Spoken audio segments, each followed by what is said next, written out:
Bonsoir à toutes et à tous, bienvenue dans Libre Ensemble, votre rendez-vous de la laïcité. La santé mentale des jeunes sera au cœur de notre émission ce soir.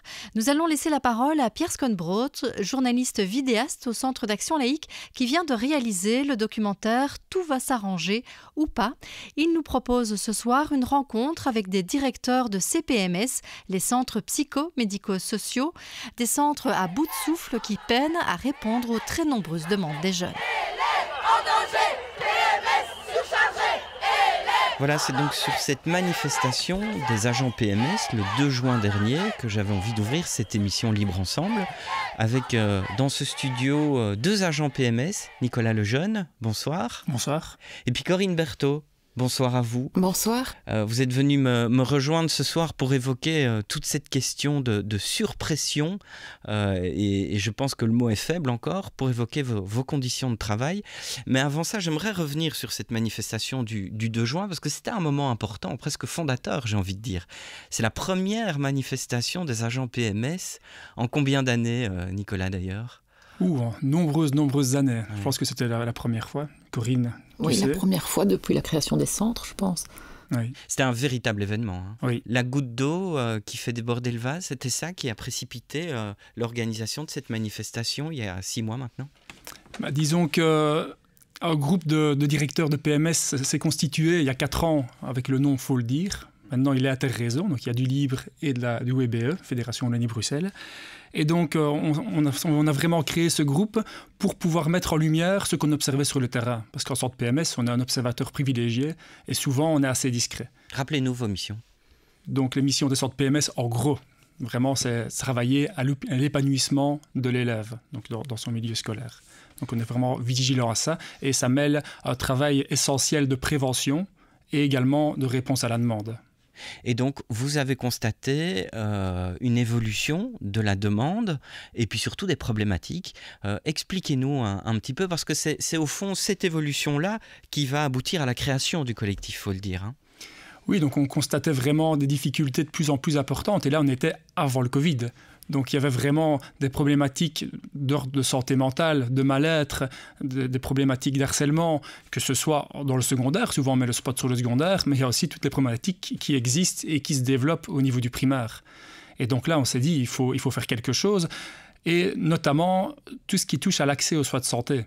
Parce qu'on se retrouve avec des jeunes, avec des familles qui... Nous, dans notre travail, on a toute cette mission de réponse à la demande, d'accompagnement. On va travailler avec les ressources des jeunes, des familles, de l'école. Et quand alors on est face à une situation où on est à bout de ressources ou alors que c'est vraiment une demande qui sort de notre cadre, alors seulement on va vers l'extérieur. Or, l'extérieur, déjà avant le Covid, il y avait embouteillage et les services extérieurs font comme nous, tout ce qu'ils peuvent. Mais donc du coup, quand il y a embouteillage en seconde ligne, la file d'attente s'allonge encore vers nous, la première ligne centre PMS, et donc ça s'enquiste et c'est vraiment une bombe à retardement. Ça, c'était déjà avant le Covid. Depuis le Covid, les situations sont devenues encore plus complexes, plus nombreuses, et ça devient vraiment très problématique. En centre PMS, et c'est pour ça qu'on s'était battu aussi, pour revenir à votre question sur la manifestation, on avait vraiment mobilisé les gens parce qu'on avait réussi à obtenir des renforts qui étaient venus dans nos équipes pour pouvoir faire en sorte de faire un travail pour accompagner et pour recevoir toutes les demandes qu'on avait. Malheureusement, ces renforts devaient s'arrêter, donc mobilisation a eu lieu. On a réussi à ce que malheureusement ce ne soit prolongé que pour 3 mois. Et donc, à l'heure où je vous parle, la semaine prochaine, ces renforts s'arrêtent. Et donc, ils arrivaient plus ou moins à nous tenir la tête hors de l'eau. Et donc là, c'est un gros point d'interrogation sur la suite. Alors, on va s'attarder à un moment avec vous, Corinne, sur ce que vous constatez précisément sur le terrain. De quoi souffrent nos jeunes, finalement ? Qu'est-ce que vous avez constaté ? Alors, les constats, ils se situent vraiment à différents niveaux, puisqu'on intervient effectivement tant au niveau de l'enseignement fondamental qu'au niveau de l'enseignement secondaire. Je dirais que d'une manière générale, les situations, elles augmentent au niveau de la quantité, mais elles se complexifient aussi. Et donc, on a des jeunes qui pouvaient tenir la route avant, s'en sortaient, et qui, depuis le Covid, ont eu un repli sur eux et moins d'accès vers les services extérieurs et donc les situations ont vraiment explosé, que ce soit au niveau du domaine psychologique, médical, social.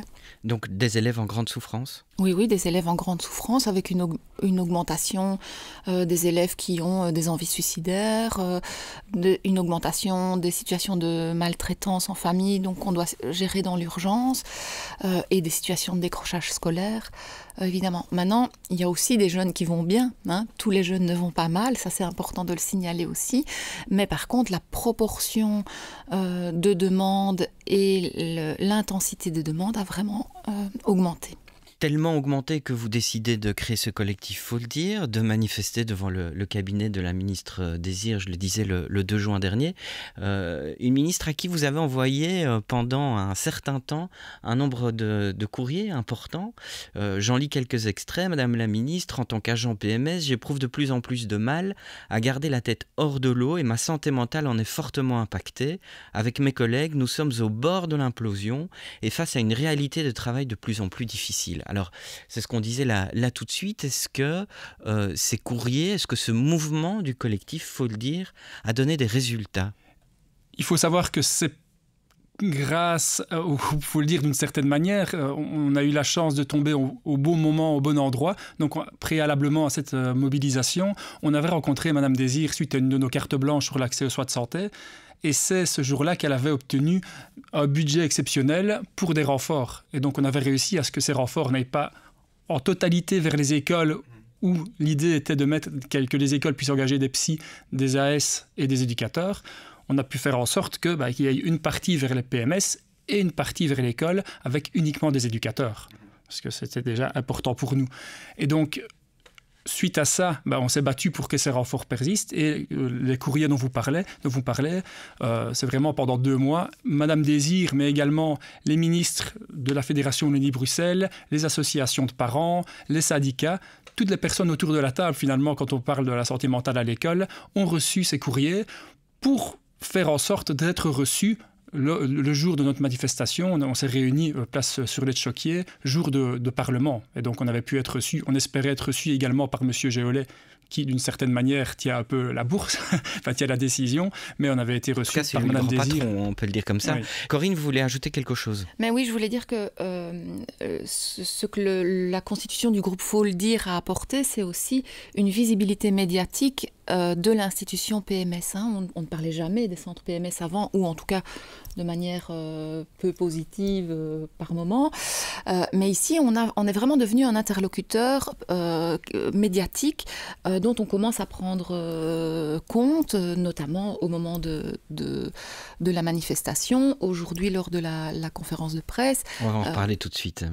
Et là maintenant, le fait d'être ici invité et pouvoir parler en interréseau de l'institution PMS, c'est vraiment quelque chose que le groupe, faut le dire, a pu apporter. Autre extrait, Madame la Ministre, mon équipe est débordée. Pas un jour où mes agents ne reviennent avec de nouvelles demandes, de plus en plus de situations catastrophiques. J'ai très peur pour la suite.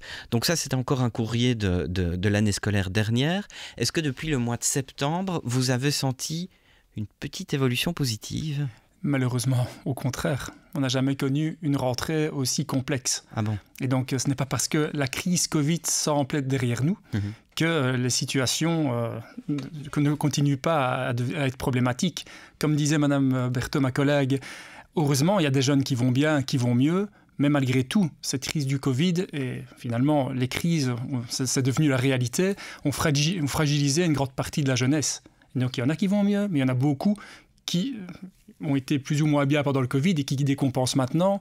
Il y a vraiment une augmentation des situations très problématiques qui viennent saturer tout le service de seconde ligne. Et puis alors nous sommes cette semaine du mois de novembre, vous décidez de passer à une autre vitesse, vous organisez une conférence de presse ce jeudi 25 novembre. Pourquoi au fait ? On avait vraiment envie de réunir autour de la table différents intervenants concernés par la problématique. Ouais, nous étions nombreux. Oui, et il y avait également alors, en plus de la première ligne centre PMS, la deuxième ligne. Donc je ne sais pas si je peux dire les personnes qui étaient présentes. Donc il y avait le docteur Maas, Madame Sophie Maas, pédopsychiatre et thérapeute de famille, Madame Mailly, secrétaire générale du réseau wallon de lutte contre la pauvreté, Madame Mégang, juge de la jeunesse à Bruxelles, Pierre Skonbrood, vous-même, merci à vous. Absolument. Et François Van Est, responsable d'un service plus axé sur l'aide à la jeunesse. Oui, nous étions, il faut éclairer l'auditeur sur cette conférence de presse. Il y avait là énormément d'interlocuteurs qui ont participé à un projet que le Centre d'Action Laïque a permis de réaliser. C'est un projet de documentaire, Tout va s'arranger, hein, qui a permis justement de mettre en lumière cette problématique dont on parle. Et bon nombre de ces interlocuteurs, la juge Mégang de la jeunesse, Sophie Maas, Véronique Dethier, responsable politique de la FAPEO. Vous êtes dans ce studio présente ici ce soir, merci de nous avoir rejoints. Il y avait là finalement un panel qui montre à quel point la politique jeunesse rassemble énormément d'interlocuteurs différents en fait. Hein. Oui, tout à fait. Donc, ce qui est vraiment intéressant aujourd'hui, c'est qu'on était tous là autour de la table avec un même objet, à savoir la jeunesse et son avenir. Et je pense que on a soulevé quelque chose pendant ce tournage et sur les conséquences de la crise Covid, mais ce dont on s'est aussi aperçu au fil des tournages et des renseignements qu'on essayait d'avoir, c'est que ça concernait, c'était beaucoup plus large que ce qu'on imaginait et il y avait tout le temps des fils à tirer et on s'apercevait que c'était un petit peu la catastrophe dans tous les secteurs jeunesse. Et donc, je pense que ce qui est intéressant aujourd'hui, c'est de se dire c'est pas fini, il faut absolument mettre l'accent sur cette jeunesse et qu'est-ce qu'on fait, comment est-ce qu'on fait, comment est-ce qu'il y a de la transversalité, comment est-ce qu'on met enfin le focus sur ces jeunes et sur l'amélioration des politiques qui les visent en fait principalement parce que c'est interpellant, moi je savais pas, mais que depuis le mois de septembre, en fait, ça va pas mieux. Et que les jeunes continuent à décompenser, que la succession des crises fait qu'ils ne vont pas mieux, et que donc comment est-ce qu'on fait à travers tous ces secteurs pour se fédérer autour d'eux en fait, et de mettre les moyens là où ils doivent être mis pour que ils puissent enfin aller mieux, enfin avoir des perspectives d'avenir. Je trouve que c'est terrifiant que notre responsabilité d'adulte, c'est de rappeler peut-être et d'interpeller le monde politique, tout niveau de pouvoir confondu, à se dire la priorité, ça doit être eux. Corinne Berthaud, c'est ça que vous avez voulu faire lors de cette conférence de presse de ce jeudi, réunir tous les maillons d'une chaîne qui est au bord de la cassure, c'est-à-dire ce que vous avez exprimé jusqu'ici pendant ces 10 premières minutes d'émission est loin de se limiter aux seuls agents PMS, c'est une réalité bien plus globale.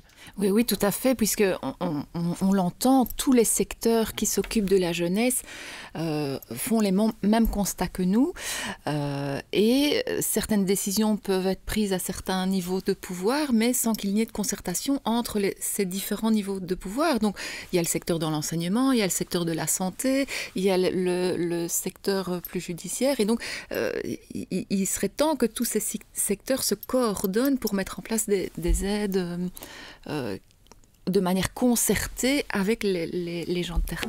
Ça, vous avez participé à ce projet de documentaire, qui n'est plus un projet, hein. Le film est là, il est disponible d'ailleurs pour des projections. Donc, ce film intitulé « Tout va s'arranger », nous nous sommes rencontrés au mois de février dernier. Et tu étais à l'époque à l'hôpital Le Domaine, ULB. Mais je vais te laisser en fait te parler de notre rencontre et de l'endroit où on était. Ce serait peut-être intéressant. On s'est rencontrés au Domaine à Braine-l'Alleud, où j'étais hospitalisée. J'ai commencé mon hospitalisation fin janvier, je pense. Et donc, je t'ai rencontré en février, quand tu as commencé à filmer, quand tu as commencé à nous expliquer un peu le projet que tu avais. Et moi, j'ai tout de suite accroché et j'ai tout de suite trouvé qu'il fallait vraiment parler de tout ça. Et donc, je me suis lancée dans l'aventure. Parler de tout ça en partant de votre parole, justement, de votre expérience. Et justement, quand tu entends tout ce que des adultes ont dit là, aujourd'hui, quelle réflexion te vient à l'esprit ? Qu'est-ce que tu pourrais nous dire, au fait ? Moi, en voyant vraiment la conférence de presse, c'était assez impressionnant pour moi de voir tous ces adultes qui se mobilisent vraiment pour cette cause. Et moi, ça m'a vraiment donné de l'espoir pour tous les jeunes qui sont comme moi dans des situations difficiles. Je pense que c'est vraiment chouette de savoir qu'il y a des gens qui se mobilisent et qui veulent se battre aussi pour nous, pour qu'on aille mieux. Parce que tu as le sentiment, dans le film, il y a un extrait où tu dis cette génération, la nôtre, est une génération de gens tristes. Tu as le sentiment que c'est un peu une lame de fond, ces problèmes de santé mentale, quelque chose de préoccupant? Mais pour moi, c'est vraiment quelque chose, quand je vois tous les gens que je connais, ils sont tous... Enfin, il y a beaucoup de problèmes qui sont arrivés. En fait, je pense que ces problèmes existaient déjà avant, mais que le Covid a fait ressortir et a multiplié l'ampleur de tous ces problèmes. Donc moi, je le vois vraiment dans mon entourage, dans mes amis les plus proches. Mais c'est vraiment, on est une génération de gens tristes, on va mal. Et alors non, il y en a encore qui vont bien, et ça, je suis très heureuse pour eux. Franchement, profitez. Mais on est quand même, je trouve, vraiment beaucoup à avoir été... très, très impacté par cette crise du Covid. Tu te souviens, toi, à l'époque, de ce qui t'est arrivé, du moment précis où tu t'es senti glissé, si je peux dire ça comme ça? Je pense que le commencement, c'était en janvier 2020, donc vraiment, quand on entendait parler du Covid, mais de loin, en mode « Oh, il y a un nouveau virus en Chine, mais qu'est-ce que c'est ?» Et à ce moment-là, moi, j'avais de l'anxiété de performance. Ça veut dire que, en gros, j'étais en gros stress pour mes notes en cours parce que je voulais toujours faire le mieux que je pouvais. Sauf que, en même temps, on ne peut pas avoir 90% partout, tout le temps. Et donc ça, j'avais un peu du mal. Donc ça avait juste commencé par des petites crises d'angoisse en cours, mais que j'arrivais encore assez bien à gérer. Et en fait, ça a vraiment dérapé à partir du moment où je me suis retrouvée enfermée avec ces angoisses chez moi, sans pouvoir aller voir d'amis pour en parler, sans pouvoir aller au scout pour décompresser, et en étant enfermée avec ma famille, que j'aime beaucoup, mais quand même rester enfermés les uns sur les autres, assis dans une maison, au bout d'un moment, ça déclenche des tensions. Je pense que c'est inévitable, on est humain, enfin, on n'est pas fait pour vivre 24 heures sur 24 ensemble. Et donc, c'est là que ça a vraiment dérapé, quoi. Et puis, cette semaine, lorsque je t'ai proposé de venir nous rejoindre à cette conférence de presse, tu n'as pas hésité une seule seconde. Pourquoi? Ah non, j'ai vraiment pas hésité parce que, en fait, pour les mêmes raisons pour lesquelles j'ai accepté d'être dans le reportage, en fait, c'est tout simplement que pour moi, c'est quelque chose qui doit être tellement... Enfin, il faut tellement mettre la lumière là-dessus parce qu'on est plein de jeunes qui vont mal et pour moi, c'est important vraiment que tout le monde, on se sente pas seul face à ça, en fait. Que pour moi, c'est vraiment important de dire le problème et de l'avoir aussi d'un point de vue de quelqu'un de jeune qui a vécu ça, parce que je trouve que c'est vraiment intéressant. Et moi, je suis vraiment à fond pour pouvoir aider. Corinne Berthaud, agent PMS, je le rappelle, qu'est-ce que ça vous inspire? Et malheureusement, nous entendons souvent des témoignages tels que le tien. N'oublions pas qu'après la crise du Covid, il y a eu les inondations, il y a eu la guerre en Ukraine, il y a maintenant la crise énergétique. Et donc, cette notion de crise, depuis quelque temps, les crises s'enchaînent et donc les crises deviennent la normalité, ce qui explique aussi l'augmentation des demandes, en sachant que nous, on est centré sur les jeunes, mais que les jeunes ont des familles qui elles-mêmes sont en difficulté. Quand un jeune vient à l'école en sachant que ses parents ont d'énormes difficultés financières, que ce soit pour payer les factures ou risque de perdre son travail, on a évidemment des jeunes qui arrivent fragilisés à l'école, et tout ça, ce sont des éléments nouveaux qui arrivent vraiment en plus grand nombre pour le moment. Voilà, et je propose maintenant qu'on écoute d'autres personnes qui étaient présentes à cette conférence de presse, respectivement Sophie Masse, pédopsychiatre, chef de service de l'unité Le Domaine, et puis nous entendrons également la juge Méganck de la jeunesse, Michel Méganck, et puis François Van Est, responsable d'un service d'accompagnement. Je pense que c'est une question collective, en fait, qui intéresse tous les secteurs. On voit bien que dans le monde de l'industrie, on manque de bienveillance au travail. Un parent qui rentre en burn-out, déprimé, n'arrivant pas à boucler les fins de mois, ne va pas être disponible psychiquement pour soutenir son enfant qui, lui, rencontre du harcèlement scolaire à l'école, qui n'arrive plus à dégager une disponibilité psychique pour investir les apprentissages. Et c'est toute la société qui est en faillite, en fait. Je pense qu'il y a vraiment une réflexion à mener dans tous les secteurs pour essayer de faire en sorte que nous puissions tous vivre dans un environnement qui soit sain et qui soit bienveillant. Michel Mégan, pourquoi vous avez tenu à vous rendre disponible, à traverser la ville embouteillée, à faire de la place dans votre agenda pour rejoindre cette conférence de presse?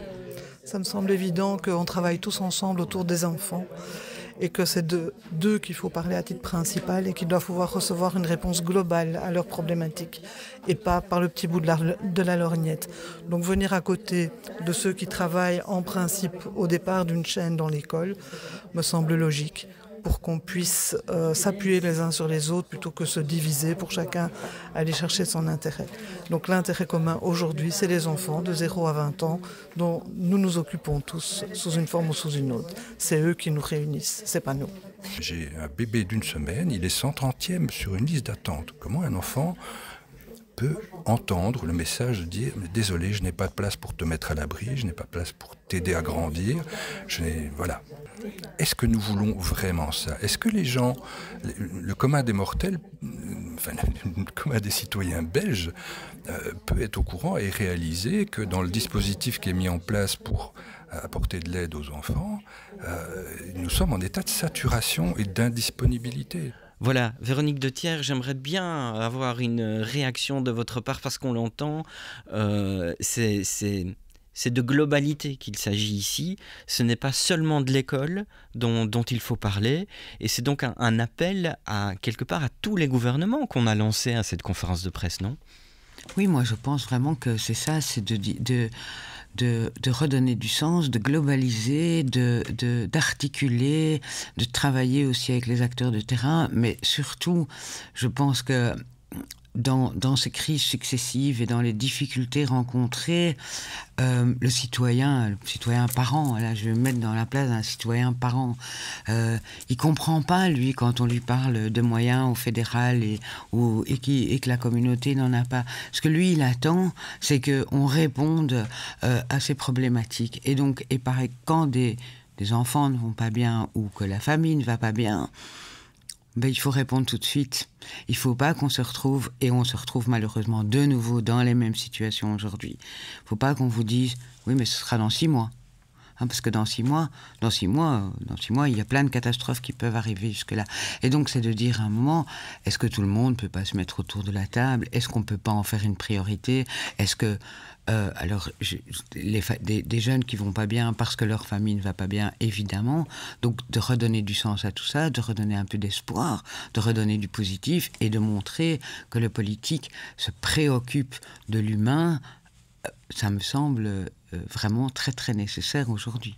C'est ça, c'est pas un ou une ministre de l'enseignement à elle ou lui seul qui pourra résoudre ce problème. Non, certainement pas. Et ça, je pense que c'est important de dire qu'il ne faut pas se focaliser sur une ministre. Ouais. Elle n'a pas toutes les cartes en main. Et donc là, je pense qu'il est de la responsabilité, des politiques aujourd'hui, de se concerter, de travailler ensemble et d'apporter une réponse au terrain. Terrain qui s'épuise. Est-ce que ça, c'est pas le risque majeur, puisque nous sommes dans un état de saturation, on l'a bien dit, mais c'est une saturation qui a des conséquences aussi sur les professionnels. Ils ne vont pas tenir comme ça éternellement. Non, c'est évident. Donc les professionnels s'épuisent et donc on voit que le système est saturé, que plus personne n'arrive à répondre à la demande et qu'en plus...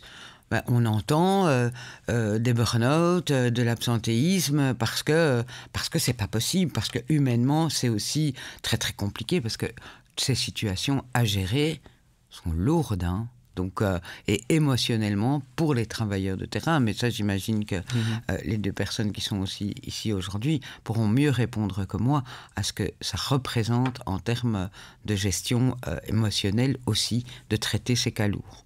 Nicolas Lejeune, c'est le cas. Vous êtes épuisé. Alors quand je dis vous, pas vous personnellement, mais le collectif. Oui, mais moi aussi. Non, en effet, c'est très difficile. On tient, on se serre les coudes, on réfléchit, on avance ensemble pour les jeunes, mais on est là pour les jeunes, on est là pour les enseignants. Nos collègues qui sont sur le terrain comme nous, sont là pour vraiment écouter, entendre, travailler, accompagner. Puis nous, en tant que directeur, Corinne et moi, on est là aussi pour nos collègues, pour vraiment qu'ils puissent aussi déposer. Et puis nous, à notre niveau, on en discute entre nous. Mais c'est vrai qu'on en arrive à un point où... oui, il y a des burn-out, il y a aussi de la burn-out. Qui dit burn-out dit perte de sens, parce que comme je vous le disais, l'essence de notre travail, ce n'est pas que de la réponse à la demande, c'est également de la prévention. Prévention qui saute pour l'instant, parce qu'on n'est que dans les réponses à la demande qui sont de plus en plus complexes. Et donc forcément, notre travail est important, mais il peut y avoir une perte de sens et vraiment un épuisement important. Et pourtant... Ah, Corinne, vous leviez la main, comme à l'école. Oui, comme à l'école. Je voulais rajouter et compléter par rapport, en précisant que une des spécificités du centre PMS, c'est d'être un service qui est là, disponible et ouvert aux jeunes. Et donc, ça veut dire que les jeunes ou les écoles, quand elles sont inquiètes pour un jeune, elles nous orientent directement le jeune. Et donc, le jeune, il arrive avec sa difficulté, urgente ou pas, mais il y a des urgences, et on ne fonctionne pas avec un service de prise de contact par téléphone où on prend un rendez-vous, où on dit, voilà, vous aurez un rendez-vous dans 3 jours. Non, le jeune, on l'a en face de nous, il vient avec son paquet, et il n'est pas question qu'on lui dise, malheureusement, on n'a pas de place, il faudra revenir dans 3 semaines. Et donc, c'est cette difficulté-là aussi qui fait qu'on a un besoin de renfort pour permettre cet accueil de demandes qui arrivent et à laquelle on ne peut pas mettre un stop. On est un peu comme un service d'urgence. Ça arrive et il faut qu'on gère. Nicolas Lejeune. Oui, et donc un petit peu pour renvoyer nous notre constat au niveau du groupe, faut le dire. On est vraiment fâchés et déçus parce qu'on a l'impression qu'on n'est pas entendu, en tous les cas compris par nos responsables politiques. Pour nous, il y a vraiment nécessité urgente de changement pour ces jeunes d'aujourd'hui, qui seront les adultes et les parents de demain. Ouais. Et donc on a vraiment 2 demandes claires. Une demande, comme Mme Detière l'a dit, qui est un besoin d'une politique transversale forte, qui mette l'humain au centre des priorités, qui soit vraiment concertée à des niveaux de pouvoir. Et deuxième demande, à notre petit niveau, comme disait Corinne, ce refinancement des centres PMS à la hauteur des enjeux sociétaux d'aujourd'hui et demain, pour qu'on puisse continuer un travail de qualité avec action de prévention et capacité de réponse aux demandes individuelles, parce qu'investir dans les centres PMS, c'est un peu l'expression de faire un strike. Il y a 187 centres qui touchent directement toutes les écoles et donc tous les élèves, et en plus ça permet de diminuer le nombre de demandes vers la seconde ligne. Donc arrêtons de créer des nouveaux services alors que les centres PMS existent et sont là à la bonne place. Voilà, et quand tout le réseau se met ensemble et que les moyens suivent et qu'il n'y a pas de saturation, ça donne des résultats. Ça arrive. Tu es un peu la preuve vivante de ça, c'est que, parce que tout ce dont on a parlé là n'est pas très réjouissant, mais il y a quand même des perspectives encourageantes. On est resté, je t'ai suivi pendant 6 mois, et à la fin du reportage, c'est pas un spoil, je pense qu'on peut le dire, j'ai quand même filmé ta sortie de l'hôpital. Tu allais mieux, et donc c'est possible d'aller mieux, c'est possible. Le réseau de l'aide à la jeunesse, au sens vraiment très très large du terme, peut donner des résultats. Oui, tout à fait. C'est possible, il ne faut pas perdre espoir. Voilà. Comment ça s'est passé, toi, justement, ce processus pour aller mieux ? C'est compliqué et en fait bizarre. C'est vraiment le mot, je pense. En fait, on chamboule tout pour aller mieux. On arrive dans un endroit et en fait, quand on va mal, on enfouit beaucoup de choses parce qu'il y a des choses qui font mal et en fait, on les enfouit. Et devoir aller chercher au plus profond de nous et travailler sur des choses qui font mal, en fait, c'est un sentiment assez étrange, je trouve, mais c'est nécessaire. Et moi, là, je suis vraiment contente parce que avoir fait tout ce travail sur moi-même, ça me permet de maintenant être un peu, pour le moment, sur une pente montante. Et depuis 1 mois, je suis sur une pente montante, ce qui est une grande victoire. Donc, ça veut dire que tu te sens mieux, bien, presque. Ouais, on peut dire bien, tu te sens bien ? là, c'est pas bien comme ce serait parfait, mais par rapport à tout ce qu'il y a eu, oui, je peux dire que je me sens bien maintenant. Bon ben voilà, quoi de mieux pour terminer l'émission. Merci en tout cas d'être venu dans ce studio. On suivra évidemment vos péripéties et puis bien entendu si vous voulez en savoir plus sur ce projet, sur ce documentaire qui n'est plus un projet, vous pouvez vous rendre sur le site internet du Centre d'Action Laïque. Tout s'y trouve, le titre « Tout va s'arranger » ou pas. Et puis pour le reste, je vous souhaite une excellente soirée et à très bientôt pour un nouveau rendez-vous de la laïcité.